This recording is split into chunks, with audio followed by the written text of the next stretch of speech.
बोलेंगे हे मुनिवर नमोस्तो नमोस्तो नमोस्तो।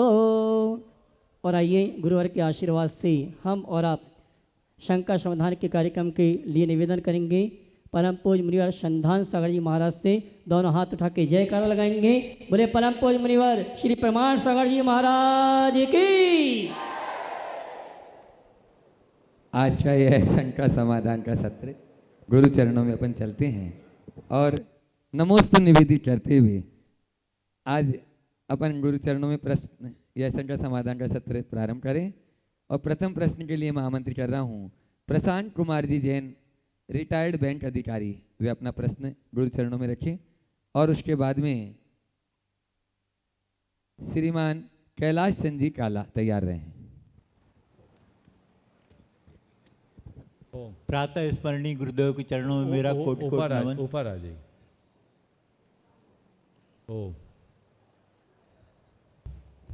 और भी जिनके नाम में पुकारूं तो वे ऊपर आ जाएंगे, जो नेक्स्ट वाले हैं वो भी उधर तैयार रहें। प्रातः स्मरणीय गुरुदेव के चरणों में मेरा कोटि कोट नमन। गुरुदेव, मेरा यह प्रश्न था, अक्सर कहा जाता है कि अंत भला सो सब भला। इसी को ध्यान में रखते हुए समाज में अधिकांश श्रावकों की यही इच्छा होती है कि उनका समाधि मरण हो, जबकि मैंने सुना है कि गतिबंध आयु के 2/3 भाग में हो जाता है। अतः गुरुवर से मेरा प्रश्न यह है कि चूंकि गतिबंध पहले ही हो चुका होता है तो समाधि मरण से गतिबंध में सुधार कैसे संभव है? देखिए, जिसकी आयु का बंध हो गया उसके हृदय में समाधि का भाव ही नहीं हो। देवायु का हुआ है तो छोड़ दो। देवायु के अलावा अन्य कोई आयु बंधने वाले जीव अनुव्रत और महाव्रत अंगीकार नहीं करते तो उसे समाधि धारण करने का भाव ही नहीं हो। अंत में समाधि मरण हो, ये भावना हर व्यक्ति को हर दिन करनी चाहिए, प्रतिपल रखनी चाहिए और हर दिन को अपने जीवन का आखिरी दिन मान करके चलना चाहिए, ताकि अंत भला तो सब भला को चरितार्थ किया जा सके। नमोस्तु गुरुवर, नमोस्तु गुरुवर। जैन कॉलोनी इंदौर। उसके बाद तैयार रहेंगे अजीत कुमार जी जैन वास्तुनिधि, चार्टर्ड इंजीनियर इंदौर। नमोस्तु महाराज, नमोस्तु महाराज, नमोस्तु। इच्छा में महाराज, संसार समुद्र से हटाकर सच्चा सुख देने वाली निधियाँ कितनी व कौन सी है? मेरी शंका का सवाल। संसार सागर से हटाकर सच्चा सुख देने वाली निधियाँ कौन सी? तीन ही हैं, समय दर्शन ज्ञान। धारो संसार से पार उतरो। नमोस्तु महाराज, नमोस्तु, नमोस्तु। वास्तु निधि, चार्टर्ड इंजीनियर इंदौर। और उसके बाद में अशोक रानी दोषी तैयार रहे, धर्म प्रभावन समिति के अध्यक्ष। नमोस्तु गुरुवर। मंचासीन सभी मुनिराजों को नमोस्तु, छुल्लक जी महाराजों को इच्छामी। महाराज जी, किसी भी व्यक्ति को उसके जीवन में पुराने कर्मों का फल मिलता है और साथ में हम देखते हैं कि उसके जन्म समय के अनुसार ग्रह नक्षत्रों की जो स्थिति होती है उसके हिसाब से उसके जीवन में होने वाले अच्छे या बुरे परिणामों को ज्ञात किया जा सकता है। इसी प्रकार मैं देखता हूँ कि वास्तु को जब मैं देखता हूँ तो वहाँ पर भी कौन से व्यक्ति को क्या शुभ या अशुभ फल मिलने वाला है वो समझ में वास्तु से भी आ जाता है। तो इन तीनों में क्या संबंध है? आज से कुछ दिन पहले ही ज्योतिष, वास्तु और कर्म सिद्धांत के संदर्भ में मैंने व्यापक प्रकाश डाला है जी। इसलिए आज उसकी पुनरावृत्ति करना नहीं चाहूँगा। यदि आप उन्हीं से सुन लो तो दूसरों को बहुत भला मिले जी। नमस्ते। चलिए आगे। सुवर्णा किरण साहा, ये अपना प्रश्न गुरु चरणों में रखे और उसके बाद में प्रियंका पंकज जैन सिवनी वाले तैयार रहे। हाँ, अशोक रानी जी दोषी, धर्म प्रभावन समिति के अध्यक्ष, अपना प्रश्न रखने और साथ में और भी पदाधिकारी आ जाए, सभी आ जाए।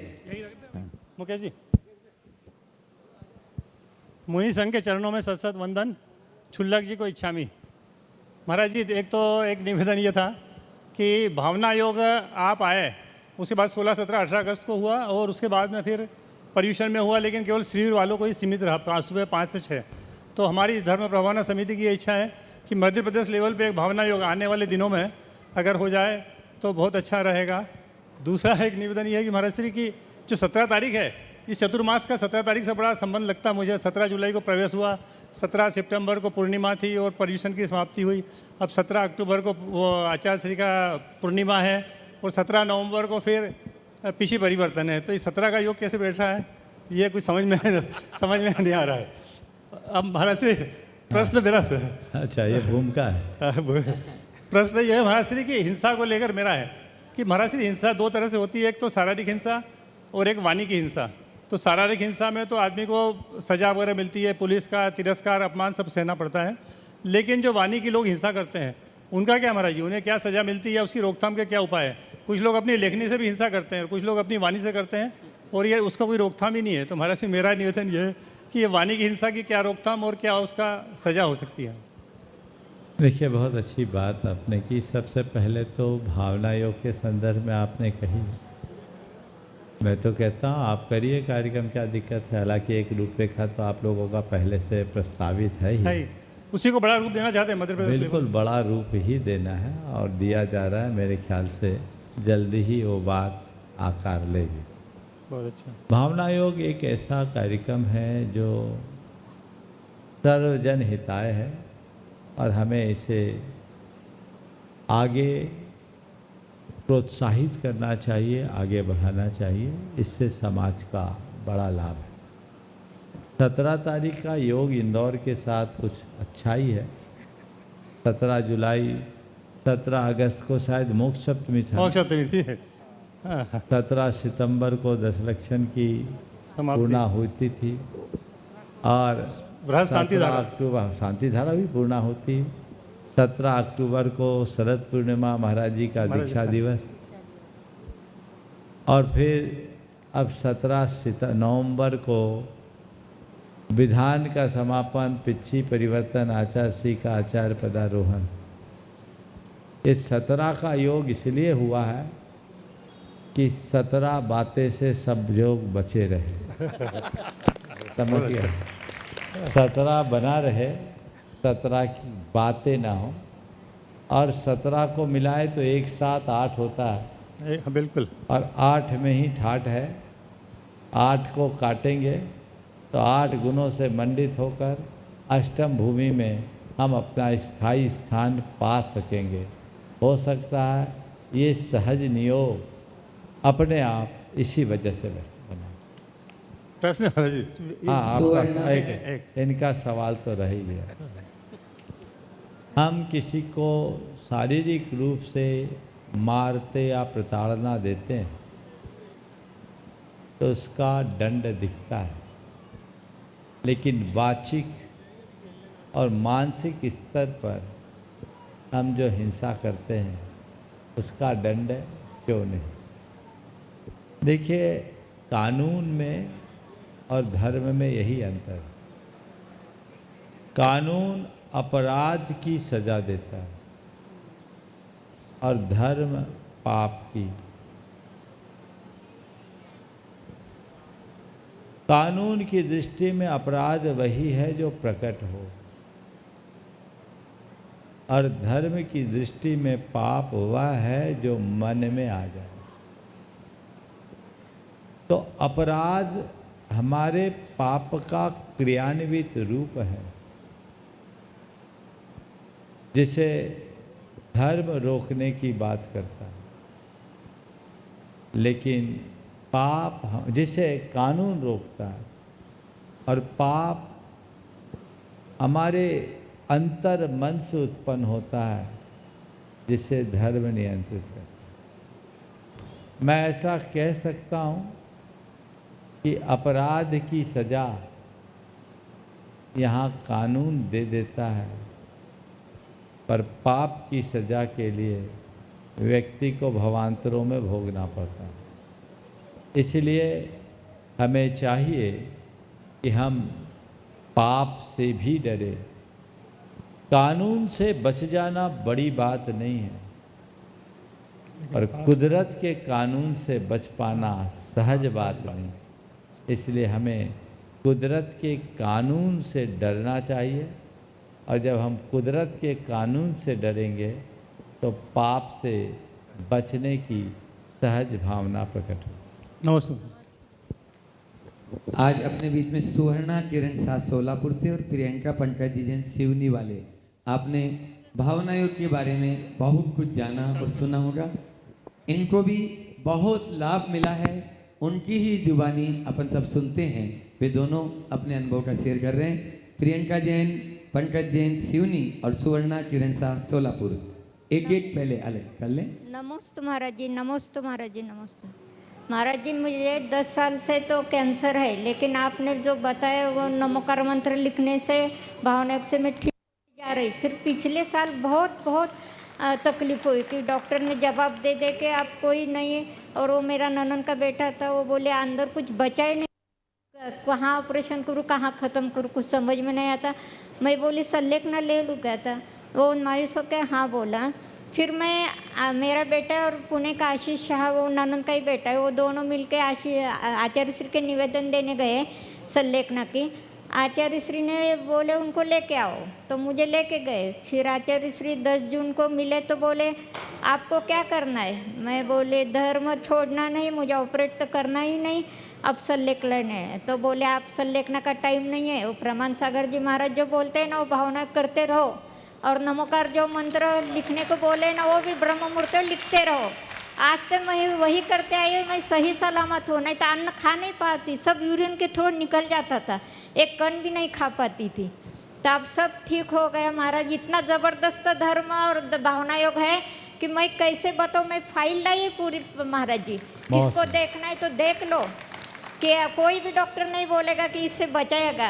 और डॉक्टर मुझे ही नमस्कार करते हैं कि कैसे आपको मेरा भी नमस्ते बोल देना महाराज जी को। बहुत सुंदर। एक बार बहन जी का माता जी का जोरदार अभिनंदन कीजिए। भावना योग का प्रत्यक्ष प्रभाव है और अक्सर लोग उससे होने वाले लाभ को यहाँ प्रकट करते हैं। उससे मुझे ज़्यादा प्रसन्नता नहीं होती, पर आज माता जी ने जो बात कही उससे मेरा रोम रोम गदगद हो गया है। मुझे लगता है कि मुझे सब कुछ मिल गया। गुरुदेव ने यदि हमारे इस भावना योग को प्रमाणित कर दिया और यदि किसी को कह दिया कि प्रमाण सागर जी का भावना योग कर रहे हो, करते रहो, तो मेरा सारा जीवन ही तर गया। ये बहुत बड़ी बात है, क्योंकि मैंने अपने मुख से गुरुदेव को कभी नहीं कहा, लेकिन निश्चित उनके गुरु से शिष्य की कोई बात अनजानी नहीं होती। सागर को मालूम है बूंद में कितना पानी है, आप लोग कहते हो, शायद उनको ये पता होगा। और ये पता था तभी आपसे उन्होंने ऐसा कहा। मुझे हार्दिक प्रसन्नता है, पर मैं ये मानता हूँ आप भावना योग से नहीं, गुरुदेव के आशीर्वाद से ठीक हुई।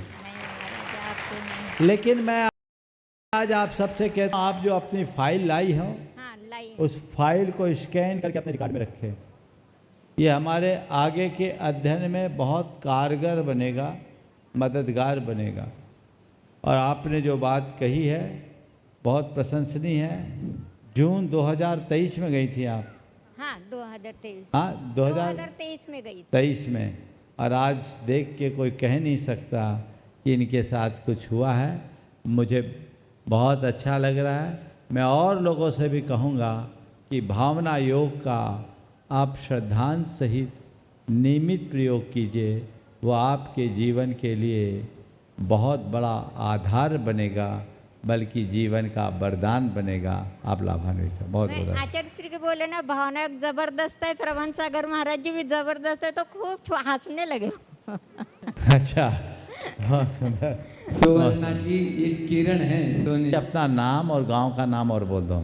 हाँ। अपना नाम बोलो, गांव का नाम। सुवर्णा किरण शाह, सोलापुर के पास मोडनी में, सोलापुर जिला। बहुत सुंदर, बहुत सुंदर। प्रियंका पन्ना इसी प्रकार का कुछ शेयर करना चाहते हैं, जरूर। नमोस्तु महाराज जी, नमोस्तु महाराज जी, नमोस्तु महाराज जी। महाराज जी मेरे जब गर्भ के समय में, जब तीसरे मंथ में जब टेस्ट हुआ था, उस समय डबल मार्कर के कारण ये बताया गया था कि बच्चे को डाउन सिंड्रोम है, जिसमें बच्चा अपाहिज हो सकता है या उसमें कोई कमी हो सकती है। उस समय डॉक्टर 2-3 डॉक्टरों को चेक कराए और डॉक्टर लोग अबॉर्ट कराने के लिए बोल दिए थे कि नहीं, हम नहीं लेंगे, ये बच्चा डाउन सिंड्रोम है, आगे जाके भविष्य आपका ख़राब हो जाएगा, बच्चा कैसे रहेगा, आप कैसे करोगे। उन्होंने ऐसे बिल्कुल बोल दिए थे कि आप अबॉर्ट करवा लीजिए, पर मैंने बिल्कुल नहीं मानी और उसकी जगह मैंने भावना योग दोनों टाइम करना स्टार्ट कर दी और उसका ये फल निकला कि वो आज बहुत अच्छे से स्वस्थ है और जब भी शंका समाधान होता है वो बिल्कुल टीवी के सामने आके बैठ जाता है महाराज जी, और इतने अच्छे से बच्चे का दिखाओ, सुनता है। बच्चे का दिखाओ, जाओ नमस्ते करो, जाओ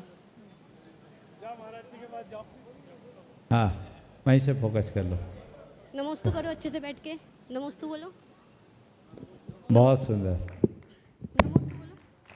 नमस्ते बोलो, नमस्ते महाराज जी, बहुत सुंदर। देखिए ऐसा एक नहीं, आजा अनेक लोगों का अनुभव है। अभी कुछ दिन पहले मैंने बोला था, एक युवक था जिसको डॉक्टरों ने कह दिया था अबॉर्ट करा दो, उसकी हार्ट बीट नहीं है।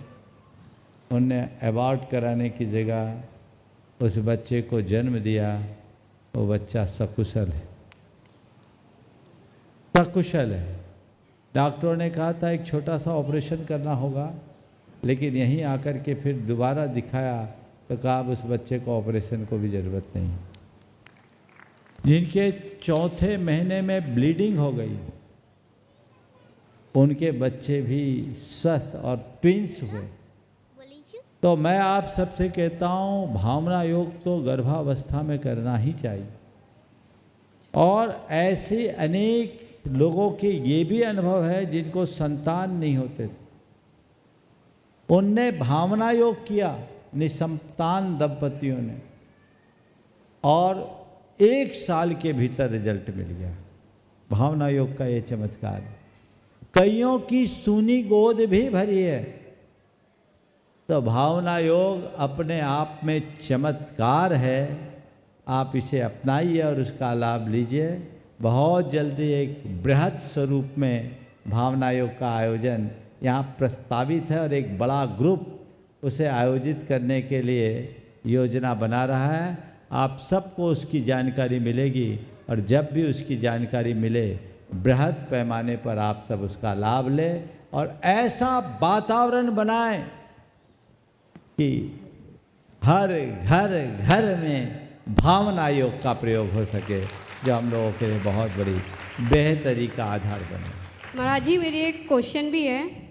हमारी शंका है कि हम दूसरों की गलती देखने में समय बर्बाद करते हैं और अपनी गलती स्वीकारने में देर करते हैं, क्योंकि रावण ने गलती नहीं स्वीकारी थी तो आज भी जल रहा है, और सिंह ने गलती स्वीकारी थी तो भगवान महावीर बन गए। हम ऐसा क्या प्रयास करें जिससे हम गलती स्वीकार करें और सुधारें। नमोस्तु महाराज जी। हमें हमारी गलती को स्वीकारने में कौन रोकता है?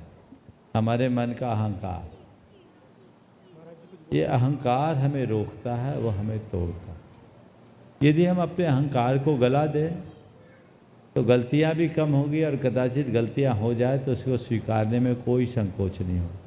तो हमें अपने अहंकार को गलाना चाहिए। नमोस्तु महाराज जी, नमोस्तु। पवन कुमार जी कोठिया, आहार जी सिद्ध क्षेत्र, वे अपना प्रश्न रखें और उसके बाद में आज आहार जी सिद्ध क्षेत्र के अध्यक्ष भी अपने बीच में यहाँ पर गुरुकुल के साथ में हैं। सिद्धांत जी जैन वहाँ के प्राचार्य, अंकित जी और उनकी पूरी टीम ये बाद में तैयार रहेंगे। पहले कोठिया जी अपना प्रश्न कर लें। आधी टीम कोठिया जी के साथ, आधी टीम महेंद्र जी के साथ। खड़े हो जाओ, खड़े हो जाओ। हाँ बोलो। नमोस्तु महाराज जी, नमोस्तु महाराज जी, नमोस्तु महाराज जी। इच्छा में महाराज जी, इच्छा में महाराज जी, इच्छा में महाराज जी। मैं पवन कुमार कोठिया श्री दिगंबर क्षेत्र हाजी से आए हैं। महाराज जी, मेरी शंका है कि पूर्व में जब कोई नहीं था तो उस समय पंडित ध्यानत राय जी, पंडित दौलत राय जी, पंडित बिंद्रावन जी ने ऐसा बहुत कुछ शास्त्रों में लिख दिया है जिसके माध्यम से हम सभी लोग रोज नित्य प्रिय पूजन करते हैं और अपने भावों को सुधारते हैं। और उन्हीं जो लिखा है उन्हीं के ऊपर हमारे आचार्य साधुवृंद विद्वान अधिक फोकस करते हैं और हमें बताते हैं। ऐसे उनके अंदर ऐसी कौन सी भावना जागृत हुई कि उन्होंने अपना कल्याण करके सभी का कल्याण किया। हे स्वामी, हमने भी ऐसे बताएं कि हमारा कल्याण कब होगा और मेरे अंदर भी ऐसी भावना कब जागृत होगी। और उसके साथ ही साथ इसको बताते हुए आप, मेरी एक और आशा है, जिज्ञासा है कि आपके जब जहाँ जन्म हुआ था क्षुल्लक अवस्था का, उस भूमि पर आप कब पधारेंगे और हमारे बच्चों को आशीर्वाद कब मिलेगा। नमोस्तु महाराज जी। ओम। देखिए, निश्चित उन कवियों का और विद्वानों का हम सबके लिए बहुत बड़ा उपकार है कि उन्होंने अपने भावों की जो अभिव्यक्ति दी वो आज हम सबकी भक्ति का आधार बन गया है। 200, 250, 300 साल पुराने समय से उन्होंने जो पूजा विधान रची, आज वह हम सबको आनंद दे रहे। मैं मानता हूँ कि जिसके निमित्त से हम पुण्योपार्जन करते हैं, शास्त्र के विधानानुसार उस पुण्य का 6वां हिस्सा उनके खाते में जाता है। तो उन्होंने ऐसी रचनाएं रचकर अपने जीवन में तो पुण्य का अंबार लगा लिया हो। हम लोगों के पास भले वैसी प्रतिभा नहीं है कि हम अपनी बात को सहज रूप से भगवान के समक्ष प्रकट कर सकें, लेकिन यदि किसी की रची हुई रचना को शुद्ध भाव से हम दोहराते हैं तो वह भी हमारे लिए महान पुण्य का कारण बनता है। तो ये पुण्य लाभ तो हमें मिल रहा है।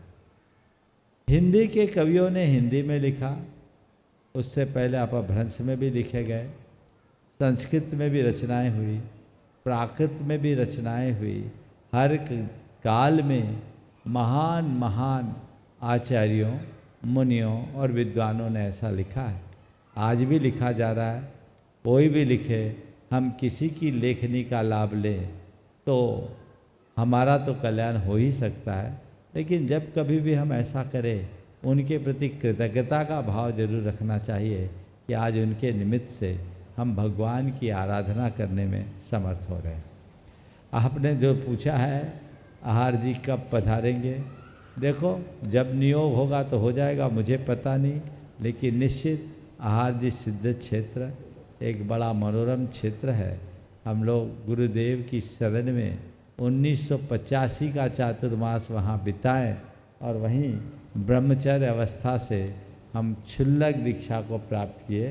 गुरुदेव ने वहाँ हम लोगों को अध्यापन भी कराया। वहाँ स्वामी कार्तिकेयान उपेक्षा और कातंत रूप माला का अध्ययन गुरुदेव ने कराया था और आहार जी में हमारा विशेष अध्ययन हुआ। आज वहाँ गुरुकुल चल रहा है, पहले भी चलता था विद्यालय, सन 1936 से चल रहा महाराज जी। बहुत ही अच्छा कार्य है, प्रशंसनीय कार्य है। आप लोग निःशुल्क बच्चों को पढ़ा रहे हैं और 100 से अधिक बच्चे आज वहाँ अध्ययनरत है। ये बहुत ही अनुकरणीय कार्य है। समाज को ऐसे कार्यों में तन मन धन से सहयोग करना चाहिए। आप लोग ये कार्य कर रहे हैं, आपका कार्य इसी तरह फलीभूत होता रहे, मेरा यही आशीर्वाद। महाराज मेरे अंदर ऐसी भावना कब जागृत होगी? बस दूसरों की भावना में चलते रहो, एक दिन जाग जाएंगे।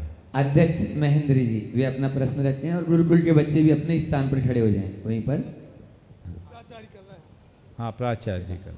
परम पूज्य मुनि संघ के चरणों में बारंबार नमोस्तु गुरुकुल परिवार की ओर से क्षुल्लक जी के चरणों में इच्छामी इच्छामी इच्छामी।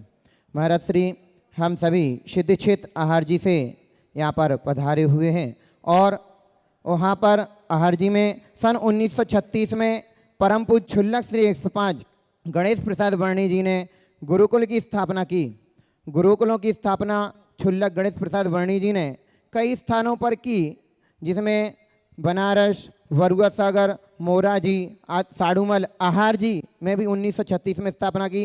समस्त विद्यालय दिनों दिन हीनता को, क्षीणता को प्राप्त होते जा रहे हैं और वहाँ पर छात्रों का अभाव होता जा रहा है। लेकिन आहार जी की कमेटी का अथक प्रयास और आप सभी साधु वृंदों का आशीर्वाद रहा, जिस कारण से वर्तमान में आहार जी में 100 से अधिक छात्र अध्ययनरत हैं और गुरुकुल में भी 70 छात्र अभी वर्तमान में अध्ययनरत हैं, जो कि पूर्णतः निःशुल्क हैं और संस्कृति और संस्कार गुरुकुल के माध्यम से ही आ सकते हैं। तो हम सभी ऐसा क्या कर सकते हैं और ऐसा क्या समाज का दायित्व है कि यह गुरुकुल उत्तरोत्तर वृद्धि को प्राप्त होता रहे और हम सभी को क्या इस गुरुकुल को आगे बढ़ाने में सहयोग सबसे पहली बात, आप तो और आपके प्रबंध को मैं ये कहूँगा कि आप अपना प्रबंध इतना उत्तम से उत्तम बनाएं कि बच्चे खिंच के चले आए और अच्छा अध्ययन कराए, अध्यापन कराए, वहाँ का स्तर अच्छा बनाए।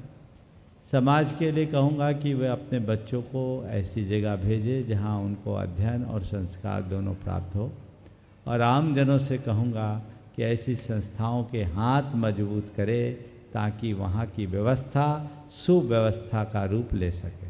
आशीर्वाद। ओम आपके नमोस्तु महाराज जी। हमने अपने विद्यालय के चलाने के लिए छोटी सी योजनाएं रखी हैं। एक छात्र को 7 वर्ष के धर्म का माता पिता बनने के लिए 1 लाख रुपए और 1 वर्ष के छात्र के धर्म के माता पिता बनने के लिए 15,000 रुपये, और 80G में छूट भी है इसकी। जो भी अपनी स्वीकृति देना चाहें वो अपनी स्वीकृति दे दें और पैसा जब चाहें जब भेज दें। और मैं चाहता हूं कि आपके आशीर्वाद से मेरा विद्यालय चले। मैं चाहता हूं हमेशा आपका आशीर्वाद हमारे विद्यालय पर है और आपके आशीर्वाद से मेरा विद्यालय चले। बहुत सुंदर। चलो, आपके गर्मा गर्म प्रश्नों का उत्तर नरमा नरम यूं ही मिलता रहेगा, लेकिन बीच में मैं भैया जी को माइक दे रहा हूं कि वे अपनी बात आगे रखें। आइए आज उन सुधी श्रावकों के नामों की घोषणा कर रहा हूं जिन्होंने आज गुणायतन में जुड़ने का अवसर प्राप्त किया है। सर्वप्रथम तो मैं आमंत्रित करूंगा हमारे गुणायतन के ट्रस्टी सहारनपुर निवासी मुकेश जी हमारे बीच उपस्थित हैं। परम पूज्य मुनिवर के श्री चरण वंदन करते हुए वंदना का सौभाग्य प्राप्त करेंगे। और मैं चाहूँगा महोत्सव कमेटी से यजमान परिवार मुकेश जी पाटौदी और अध्यक्ष महोदय अशोक जी आएंगे, सम्मान का कार्यक्रम संपन्न करेंगे। आइए साहब, इसी क्रम में आज जो नए ट्रस्टी बने हैं और इस माह की शांति धारा के प्रायोजक भी हैं, देवशास्त्र गुरु के अनंत भक्त सरस्वती सहज हैं श्रीमान देवेंद्र जी, रूपाली जी, रिद्धि जी, पहल जी, मैहर जबलपुर निवासी हमारे बीच उपस्थित हैं। वे आए परम पूज्य मुनिवर के श्री चरण में नमन करते हुए गुरुवंदना का सौभाग्य प्राप्त करेंगे। और उनके सम्मान के लिए मैं आवाज़ दूंगा हमारे उद्योगपति सचिन जी, साथ में रितेश जी पाटनी और हर्ष जी, ये सभी आ जावे सम्मान का कार्यक्रम संपन्न करेंगे। और आप ताली बजा के इनका सम्मान करें।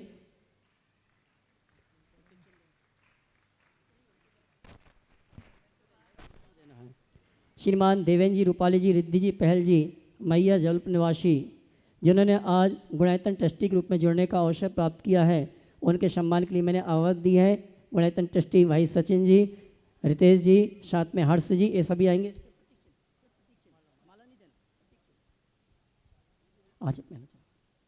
हाँ, तृप्ति जी भी आ जावे सम्मान करने के लिए, जल्दी आ जावे।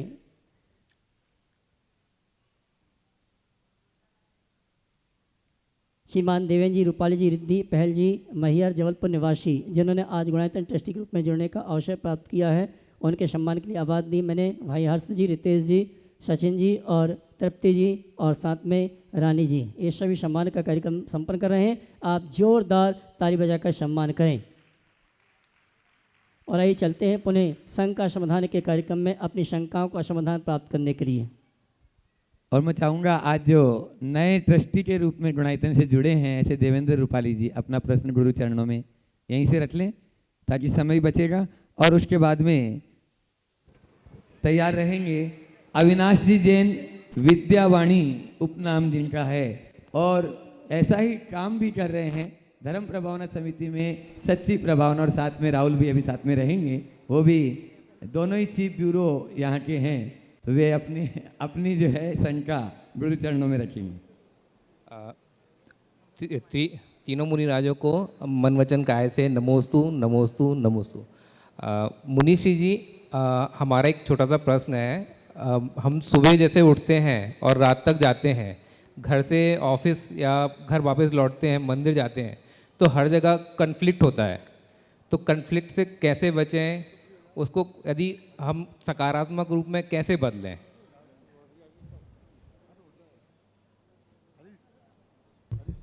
समझ गए? ये हमारे जीवन का हिस्सा है, तो ये चलेगा, ये तो होना ही है। समझ गए? इन सब बातों को नोटिस में लेना ही बंद कर दो। जितना नोटिस करोगे उतना उलझन में फंसोगे, और जितना नज़रअंदाज करोगे उतना आनंद से भरोगे। तो हमें इन चीज़ों को इग्नोर करने की कला विकसित करनी चाहिए। यदि वो आ जाए तो हमारा जीवन धन हो।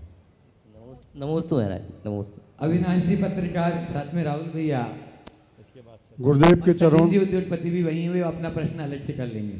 गुरुदेव के चरणों में नमोस्तु नमोस्तु नमोस्तु। गुरुदेव, आपके सानिध्य में आदरणीय चेतन श्री की समाधि चल रही है। गुरुदेव, लगातार 2-3 दिन से मुझे भी जाने का वहाँ पे सौभाग्य हासिल हुआ।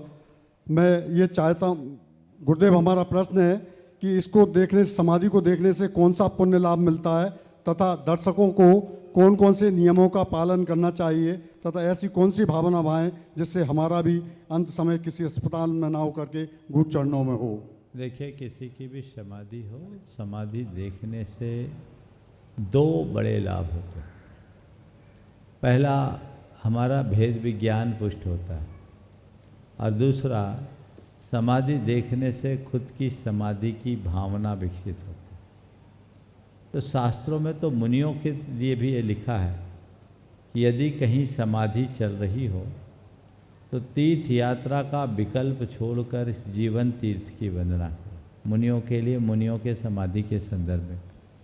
इसलिए कहीं किसी की समाधि हो रही हो तो हमें उसका लाभ उठाना चाहिए, लेकिन इसमें बहुत सारी सावधानियां भी अपेक्षित हैं। यदि आप कहीं किसी की समाधि में जा रहे हैं तो बहुत सारी सावधानी रखनी चाहिए।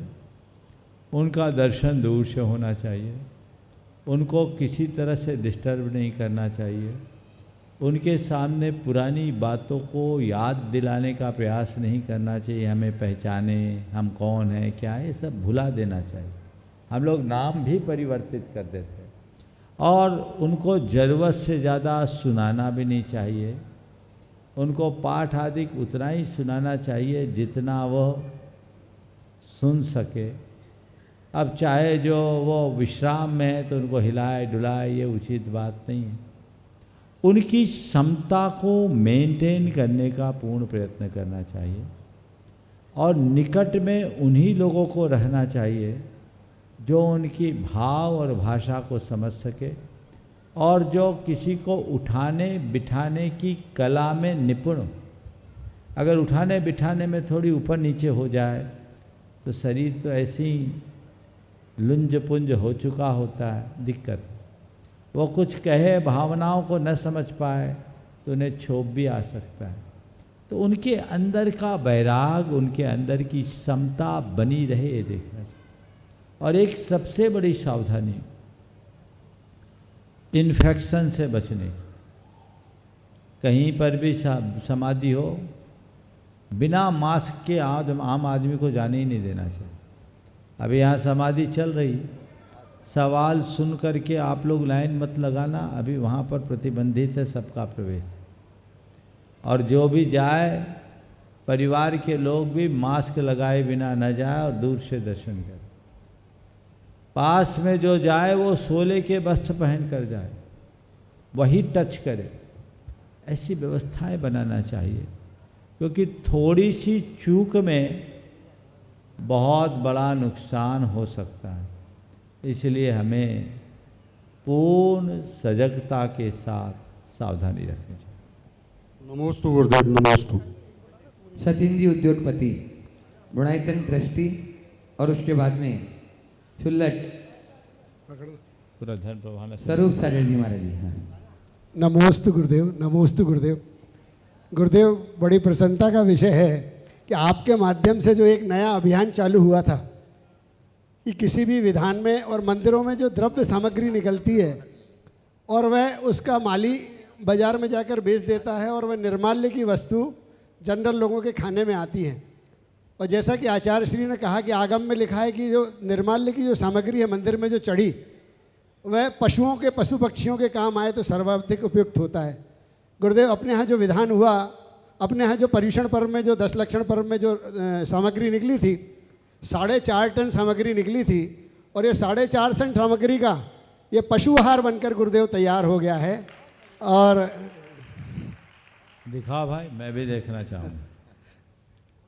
गुरुदेव, जो सामग्री जनरली माली लोग बेचते हैं 12 या 15 रुपए किलो में बेच देते हैं और ये करीब इसकी हमारे घर की बनाने की लागत करीब करीब 20 रुपये से 22 रुपये इसकी पड़ती है प्रति किलो की। तो ये सारी बहुत सारे लोगों के मेरे पास फ़ोन आ रहे हैं, मंदिरों से फ़ोन आ रहे हैं गुरुदेव, और वे चाहते हैं कि ये सामग्री उनके मंदिर के लिए भी बनाकर दे दी जाए। तो मैं सभी से गुरुदेव के माध्यम से आह्वान करना चाहता हूँ कि जो भी लोग अपने मंदिर के चावल वगैरह निकलते हैं लौंग और बादाम को छोड़कर, क्योंकि गाय यदि लौंग खा लेगी तो नुकसान करेगी और बादाम कभी गले में ना फंस जाए, इसलिए लौंग और बादाम को छोड़कर बाकी सारी सामग्री जो द्रव्य की निकलती है उस सामग्री का ये पशु आहार बना देते हैं। गुरुदेव, इसमें फैट का परसेंटेज, जो दूध का गाढ़ापन होता है वह 3.5% होता है, मैक्सिमम 4% फैट होना चाहिए। जो अच्छी कंपनियों का दूध आता है उसमें 4% फैट होता है, इसमें लगभग 3.25 से 3.5% फैट आएगा और प्रोटीन जो है वो 18 से 20% आएगा। ये हमने इसमें फार्मूले में सेट किया है और बाकी का फाइबर रहता है। ये एक परफेक्ट कॉम्बिनेशन है जो गाय के लिए होना चाहिए, जिससे वो एक अच्छा स्वस्थ और पौष्टिक दूध दे सकती है। इसमें 3.5% का फैट और लगभग 18 से 20% का प्रोटीन के साथ में ये पशु आहार बना है। और गुरुदेव, इसकी कीमत करीब 20 से 22 रुपये होती है और जो ये चावल जो और द्रव्य सामग्री जो माली बेचता है वो 12-13 रुपये में बेचता है। हम लोग भी 13-14 रुपये में खरीद के और ये 22 रुपये का बनाकर मैं अपनी ओर से, गुरुदेव, ये जो बीच का डिफरेंस है 8 रुपये का, मैं हमें अपनी ओर से दान स्वरूप देकर और ये राशि, ये पूरी सामग्री का मैं पशु आहार बनाकर देने का आपके सामने संकल्प लेता हूं। बहुत बहुत प्रशंसनीय और अनुकरणीय कार्य किया है सचिन भाई ने। एक बार जोरदार अभिनंदन कीजिए। बंधुओं, ये एक बहुत बड़ा कार्य हुआ। सबसे पहले तो मैं धर्म प्रभावना समिति से कहूँगा कि इनका सम्मान करो, बहुत अच्छा कार्य किया। हाँ, अरे सम्मान दूसरी वजह से किया जाता, भैया हम तुम्हारा सम्मान नहीं कर रहे, तुमको बांध रहे। और बहुत दिनों से हम कहते थे, लोगों के सामने समस्या रहती थी कि हम क्या करें। सचिन भाई ने उसका स्थायी समाधान दे दिया। अब रहा सवाल कि हम इसका क्या करें, तो हम धर्म प्रभावना समिति से कहेंगे इस सारी द्रव्य सामग्री को देवोदय पशु सेवा केंद्र रेवती रेंज भेज दिया जाए। ये भेजने की जिम्मेदारी आपकी है, इसे भेजें। और मैं अब कहना चाहूँगा सबसे पहले इंदौर समाज के सभी मंदिरों के प्रमुखों से, आप अपनी द्रव्य सामग्री को, नित्य चढ़ने वाली द्रव्य सामग्री इस तरह संग्रहित करें, एक सुव्यवस्था बनाएं। आनंद जैन ने उस दिन कहा था कि हम ऐसी व्यवस्था बनाएंगे कि हमारी गाड़ी उठा के ले जाए। जो भी हो, सब मंदिर कमेटियों के लोग आपस में बैठक करें और ये व्यवस्था बनाएं। जिस भी गौशाला में ज़रूरत हो, क्योंकि मुझे मालूम इतना आ जाएगा कि ये देवोदय तो शायद बहुत ज़्यादा हो जाएगा, लेकिन हमारे पास 140 गौशालाएं हैं। गुरुदेव, जो गौशालाओं में जो सरकार की तरफ से दिया जाता है या आप ज़्यादा से ज़्यादा चारा खिला देते हैं गायों को, हाँ। वो सिर्फ फाइबर है, उसमें मैं कुछ वही प्रोटीन बात नहीं होता है। बोल रहा हूँ, इसमें प्रोटीन मैं और फैट है। आपसे भी एक बात कहना चाहूँगा कि ये पहल हो ताकि गोवंश फले फूले, आप लोग पाप से बचे और दोहरे पुण्य के भागीदार बने। पहला भगवान की पूजन का पुण्य और दूसरा अभय दान का पुण्य, ये दोहरा पुण्य मिलेगा। और इस पुण्य में मंदिर के व्यवस्थापक को ज़्यादा सौभाग्य मिलेगा। और सचिन भाई ने जिस भाव को यहाँ प्रकट किया वो और अच्छी बात है। माली से खरीदना नहीं है, माली को तनख्वाह देना है। अगर आप माली से निर्माल्य खरीद रहे हैं यानी निर्माल्य का मूल्य आंक रहे हैं। निर्माल्य का मूल्य नहीं आंकना, वो अमूल्य है। मालिक को तनख्वाह दीजिए और वो आपकी तनख्वाह पर काम करेगा। अगर उसे अच्छी तनख्वाह दी जाएगी तो ज़रूर काम करेगा। इसका ध्यान सबको रखें। दिखा दो दोनों। दूसरी बात, मैं चाहूँगा सचिन बादाम चढ़ता है तो क्यों ना हम अपने मवेशियों को बादाम भी खिलाएं। गुरुदेव, वो छिलके वाली बादाम ना लेकर मेरी बात तो सुनो, छिलके वाली बादाम को फुड़वाओ, थोड़ा खर्चा बढ़ेगा और क्या होगा। कमेटियाँ उसको फोड़ करके भेजे या उसके फुड़वाने का खर्चा लग जाए, फुड़वा लो। मशीन रख ले, फटाफट फटाफट फूट जाए। और लौंग जो आती है उसका अर्क निकलवा कर जो पारमार्थिक औषधालय हैं वहाँ समर्पित कर दिया जाए तो ये बहुत बड़े पुण्य का कार्य होगा। मैं सचिन ने ये काम किया, अनुकरणीय कार्य किया है। मैं इंदौर और आसपास के लोगों के लिए तो बड़ा समाधान मिल ही गया। मैं देश भर के उन लोगों से कहता हूँ जो पशु आहार की फैक्ट्री चलाते हैं, वे भी अपनी तरफ से ऐसी पहल करें, वो ले और निस्वार्थ भाव से दे तो बहुत उत्तम है।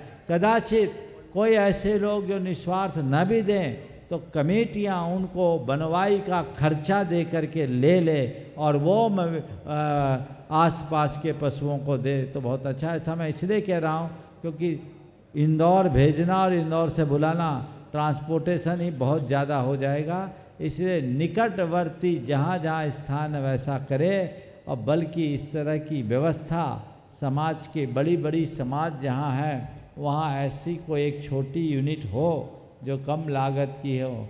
सामाजिक स्तर पर सामाजिक संस्थाएं यदि इसे खोल दे तो लोगों को रोजगार भी मिलेगा और जीवों का उद्धार भी होगा। बहुत उत्तम कार्य है। महाराज जी के सानिध्य में पूरी समाज से निवेदन करना चाहता हूँ, जो भी अपने मंदिर की सामग्री भेजना चाहें, जितनी सामग्री आप भजन से देंगे उतनी सामग्री का हम आपको पशु आहार बनाकर दे देंगे। उसमें कोई भी हम आपसे प्रोसेसिंग चार्ज नहीं लेंगे। मोबाइल नंबर इसमें हाँ महाराज जी, मेरा मोबाइल नंबर 9425316916। इस पर आप मुझे व्हाट्सएप के माध्यम से मैसेज दे सकते हैं। 9425316916। और यहाँ पर मीडिया प्रभारी हमारे राहुल भाई भी मेरे साथ बहुत जुड़े रहते हैं। राहुल जी का नंबर और अविनाश जी का नंबर भी यहाँ पर स्क्रीन पर दे दें और इनके माध्यम से आप सामग्री मेरी फैक्ट्री पर भेज दें और उसका माल बनाकर 1 या 2 दिन में हम आपको निःशुल्क प्रदान कर देंगे। उतना ही। बोलो जल्दी। नमस्ते गुरुदेव। सचिन भाई को मैं बहुत बड़ी बधाई देना चाहता हूँ और एक सचिन भाई को सलाह देना चाहता हूँ। ये जो भी हम खाद बना रहे हैं ये हमारे को इसमें कहीं भी इसका नाम देना रहेगा, जैसे कपिला और दूसरे जो नाम होते हैं ब्रांड नाम होते हैं, जिससे कि आदमी को ये समझ में आए कि हम क्या यूज़ कर रहे हैं। बहुत सुंदर। और इसमें गुरुदेव का ही नाम के अगर हम लोग शुरू करें तो प्रणेता अपने यही हैं। तो मेरी बात हो जाएगी। चलो ठीक। नमस्ते गुरुदेव। गुरुदेव, सुदामा नगर जैन मंदिर से श्री कमल जी रावका ने 1 साल की स्वीकृति दी है कि सारा द्रव्य लेके और सचिन जी के यहाँ देंगे और मालिक को तनख्वाह वो अपनी जेब से बहुत देंगे। सुंदर। कमल जी रावका सुदामा नगर से। समोसरन। नमस्ते महर्षि। महर्षि, समोसन मंदिर से भी मैं चाहती हूँ कि ये द्रव्य सामग्री सचिन भाई को दे और इस तरह से। बहुत सुंदर। इंदौर का एक मंदिर नहीं छूटेगा। आप लोग संपर्क कीजिए और इस अभियान को गति दीजिए। विधान तक ऐसा बन जाए तो सर्वोत्तम। हाँ, विधान तक सारे मंदिर जुड़ जाए महाराज जी। हाँ, परदेसी पुरा ने भी कर दिया, बहुतों ने किया, आप करिए। बहुत सुंदर। ऐसा करिए, जो जो मंदिर कमेटियाँ अपना प्रस्ताव पारित करके निर्णय देती है उसकी सूची यहाँ आए और वहाँ की समाज आके सूचना दे। हम उन्हें इस मंच पर अवसर प्रदान करेंगे और भरी सभा में उनके नाम का उल्लेख होगा। चलिए। नमस्ते महाराज। तुल्य श्री स्वरूप सागर जी महाराज अपना प्रश्न रख रहे हैं और उसके बाद में तैयार रहेंगे सुकेश जैन जी सहारनपुर त्रिभुवनायतनी प्रश्न। मुनित्रय के चरणों में बारंबार नमोस्तु। महर्षि, आज गांधी जयंती है और गांधी जी ने एक बार कहा था कि अगर मेरे पास सेंस ऑफ ह्यूमर नहीं होता तो मैं बहुत पहले आत्महत्या कर लेता। क्या? Sense of humour. Sense of humour. हाँ, तो महाराज श्री सेंस ऑफ ह्यूमर या चीज़ों को हंस के स्वीकार करने या टालने की जो कला होती है वो बहुत महत्वपूर्ण होती है। कई बार देखा जाता है कि कई विकट परिस्थितियों को हम इसके माध्यम से पार कर लेते हैं। तो महाराज श्री ये कला अपने अंदर कैसे विकसित करें या कैसे इसका उपयोग करें, और इस संबंध में आचार्य से संबंधित कोई संस्मरण हो तो कृपया हम सभी को सुनाने की कृपा बहुत करें। अच्छा सवाल महाराज श्री ने आप सबकी ओर से पूछा।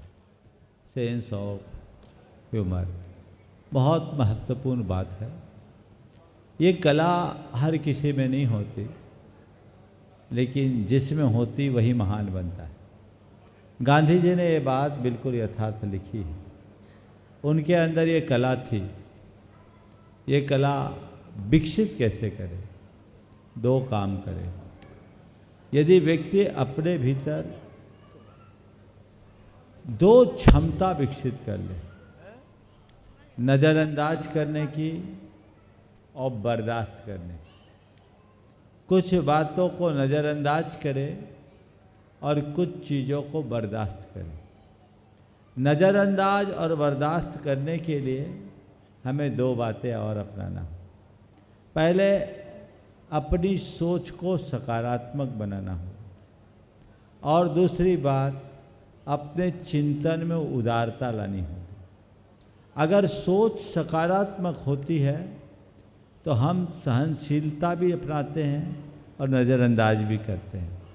सोच में उदारता होती है, हमारा चिंतन विशाल होता है, तो हम हर बात को पचाने की सामर्थ्य विकसित कर लेते हैं। जिसका हाजमा अच्छा होता है उसका स्वास्थ्य ठीक होता है, और जिसका हाजमा खराब होता है वो प्रायः अस्वस्थ होता है। तो खाने को पचाने में तो आप लोग समर्थ होते ही हैं, लेकिन बातों को और प्रसंगों को पचाने में बहुत थोड़े लोग समर्थ होते हैं। तो अपना हाजमा ठीक करने के लिए हमें उदारता रखनी चाहिए, और ये चीज़ें यदि अपने जीवन में आए तो बहुत आसानी से काम किया जा सकता है। आपने आचार्य महाराज से जुड़ा कोई संस्मरण सुनाने की बात की। आचार्य महाराज की ये विशेषता थी कि वे ऐसी बातों को एकदम नज़रअंदाज करते थे। एक बार दो संस्मरण सुनाता हूँ। आचार्य महाराज की जब दीक्षा हुई, अजमेर में दीक्षा घोषित हो गई, सर सेठ भागचंद जी सोनी आचार्य ज्ञान सागर जी महाराज के पास पहुँचे और वहाँ जाकर उनसे निवेदन किया कि महाराज जी, 22 साल के छोरे को आप सीधे मुनि दीक्षा दे रहे हो, ये ठीक नहीं है, आप दीक्षा मत दो। एक प्रकार से उन्होंने दीक्षा का विरोध किया, बोले आप क्षुल्लक बनाओ, कुछ और बना दो। ज्ञान सागर जी महाराज तो ज्ञान सागर जी थे, भागचंद जी सोनी उनके बड़े भक्त थे। उन्होंने कहा सेठ साहब, पत्रिका तो छप गई, मारवाड़ी बोली, अब दीक्षा तो हो सी। पत्रिका तो छप गई, अब दीक्षा तो होगी। आप कहते हो इनकी उम्र कम है इसलिए इनकी दीक्षा मत दो। आपकी उम्र हो गई, आप आ जाओ, आपकी दीक्षा दे देता। सेठ साहब क्या करते, उनकी कुछ नहीं चली और निर्धारित तिथि पर धूमधाम से दीक्षा हुई। और आप सब सुनकर आश्चर्य करेंगे, आचार्य महाराज का पहला आहार सर सेठ भागचंद सोनी के यहाँ हुआ। ये उनकी सकारात्मकता थी। जिसने दीक्षा का विरोध किया उसी को दीक्षा के बाद पहला आशीर्वाद मिला। उनसे एक बार कहा गया, महाराज आपका बिजनेस क्या है? 1984 की बात है। गुरुदेव 12 शिवनी में थे, मैं ब्रह्मचारी था। उस दिन उनका अंतराय आ गया, बिहार चल रहा था।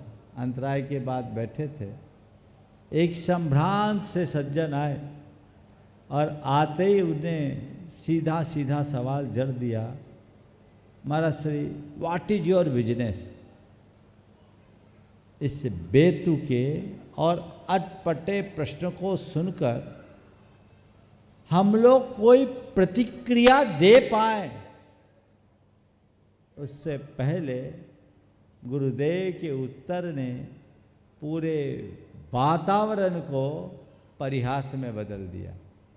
जैसे ही पूछा गया व्हाट इज योर बिजनेस, गुरुदेव ने क्षण भर में कहा बिजनेस इज माय बिजनेस। ये प्रतिभा उनमें थी। हर महापुरुष के जीवन में ऐसा होता है जो उल्टे को भी सीधा करने की सामर्थ्य रखता है, उसे सीधे नज़रिए से देख लेता है। तो ऐसी क्षमता यदि अंतर मन में विकसित होती है तो उसके परिणाम सुनिश्चित तौर पर बेहतर होते। सुकेश जी जैन सहारनपुर गुणायतन ट्रस्टी, और उसके बाद अरुण बाटलीवाल जी नसीराबाद गुणायतन ट्रस्टी अपना प्रश्न रखें। नमोस्तु नमोस्तु छुल्लक जी को इच्छामी। मेरी शंका है महाराज जी, आज जैन समाज में एक बहुत बड़ी समस्या है कि वो अगर किसी साता में आ जाए तो दूसरे धर्म की तरफ जाके वो उसकी दूसरे धर्म की तरफ प्रभावना करता है। इस समस्या का हमारे जैन समाज को दूर करने की कृपा करें। फिर से बोलिए। हमारी जैन समाज में बहुत बड़ी समस्या है कि जरा सी उसको साता हो जाती है तो वो अपने धर्म को छोड़ के दूसरे धर्म में चला जाता है और उस धर्म की तरफ जो है अपना झुकाव करता है। इस समस्या को दूर साता हो जाने माने अनुकूल असाता। हाँ, तो उसका कारण एक ही है कि हम लोग धर्म समझाते ही नहीं, धर्म के मर्म को बताते ही नहीं। हम धर्म के नाम पर किंचित क्रियाओं तक सीमित रखते हैं। जो व्यक्ति धर्म के मर्म को समझेगा वह इस धर्म और उस धर्म की बात ही नहीं करेगा, वो धर्म की बात करेगा। और जो धर्म के मर्म से अनभिज्ञ रहता है वह 70 मड़िया पूछता रहता है, वो आज यहाँ कल वहाँ वो ट्रायल करता रहता है। तो धर्म के प्रयोजन को हम खुद जाने, औरों को जनाएं, ताकि जीवन को बेहतर बनाया जा सके। अरुण जी बाटलीवाल नसीराबाद ट्रस्टी गुणायतन उपस्थित है। हाँ, प्रश्न रखें अपना। उसके बाद में विपुल जी महू और पूरी टीम जो यहाँ पर रात दिन अपना घर बार छोड़कर लगे रहते हैं, ऐसे सभी नाम किसी का भी नहीं बोल रहा, सभी उसमें आ जाएंगे। विक्की भाई वगैरह सब वहीं आ जाए। गुरुवर के चरणों में मेरा 3 बार नमोस्तु नमोस्तु नमोस्तु गुरुवर, नमोस्तु गुरुवर। गुरुवर मेरा प्रश्न ये है कि रात्रि के समय सोते समय हम चारों प्रकार के आहार का त्याग करते हैं, लेकिन कभी कभी स्वप्न में हम जो पूरे दिन भर जो दिनचर्या में ये सोचते हैं कि आज हमने ये कार्य किया या हमने आज रसोई में ये बनाया या ये किया, तो महाराज श्री जब हमारे मन में ये सब आता है तो क्या हमें उसका दोष लगता है क्या?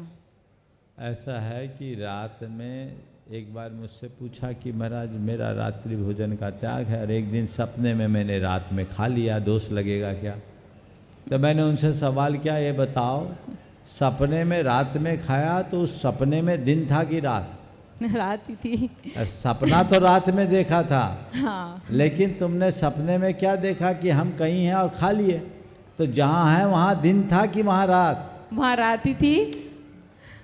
नहीं वो दिन था, लेकिन हाँ। जो स्वप्न में आया वो रात में आया। सपना रात में आया पर देखा दिन का। हाँ हाँ। तो दोष कहाँ है? सपने में भी रात में न खाए, ये भावना भानी चाहिए। लेकिन फिर भी ऐसे कोई सपना है, नींद खुलते ही हमें तत्क्षण एक कायोत्सर्ग करना चाहिए। हाँ, जल्दी से सवाल। नमोस्तु गुरुवर, नमोस्तु गुरुवर।